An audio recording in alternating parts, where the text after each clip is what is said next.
नमस्कार. श्री गणेशाय नमः. माझ्या एका सबस्क्रायबरनी मला कमेंटमध्ये प्रश्न विचारला, की मॅम निगेटिव्हिटी आल्यानंतर काय करायचं? तर यू नो व्हॉट? आपल्या सगळ्यांचा प्रॉब्लेमच हा आहे. आपल्याला ना तहान लागल्यानंतर विहीर खोदण्याची सवय लागली आहे. म्हणजे निगेटिव्हिटी येईपर्यंत वाट का बघायची? ती येऊच नाही ह्यासाठी काहीतरी प्रयत्न आपण नक्कीच करू शकतो.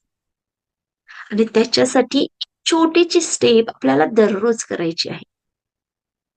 ते म्हणजे ग्रॅटिट्यूड. हो. निगेटिव्हिटीवरचं सगळ्यात बेस्ट रेमेडी जर काही असेल, तर ती आहे ग्रॅटिट्यूड.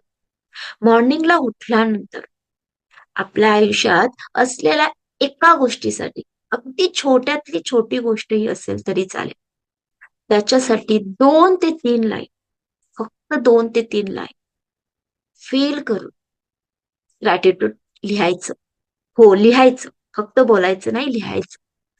एक नोटबुक घ्या, एखादी डायरी घ्या.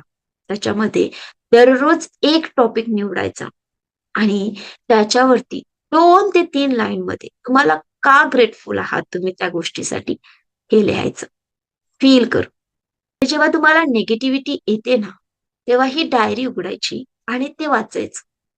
तुमची निगेटिव्हिटी चुटकीमध्ये निघून जाईल. सो नेहमी लक्षात ठेवा. तहान लागल्यानंतर विहीर खोदायला नाही जायचं, तर त्याच्या आधीच प्रिपरेशन करून ठेवायची.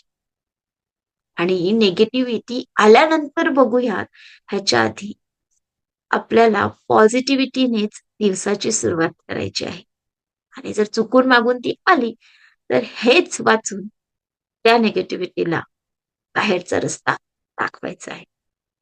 Thank you so much your time and patience. आणि जर तुम्हाला अशाच डिवाइन टिप्स हव्या असतील, तर आपल्याला फॉलो करायला विसरू नका. आणि कमेंटमध्ये थँक यू नक्की लिहा. धन्यवाद.